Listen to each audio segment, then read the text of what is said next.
এতিয়া শীত অহাৰ লগে লগে মাগুৰী মতাপুং বিলত বিভিন্ন বিদেশী পক্ষীয়ে ভৰি পৰিছেই আৰু যোৱা বছৰ তুলনাত এই বছৰ অলপ ডাঙৰ প্ৰজাতিৰ চৰাইবিলাক বেছিকৈ দেখা পোৱা গৈছে। গ্ল'চি আইবিছ যথেষ্ট পৰিমাণে দেখা পোৱা গৈছে।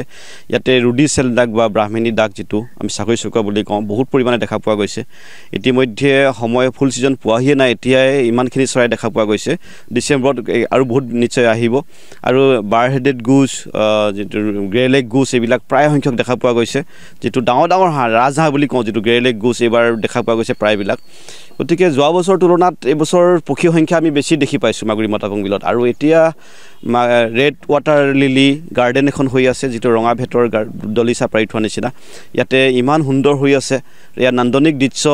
আৰু ইয়াত বিভিন্ন প্ৰজাতিৰ কাছ আছে, বহুত ডাঙৰ ডাঙৰ প্ৰজাতিৰ কাছ, অজগৰী, পিটনিবিলাকত আছে।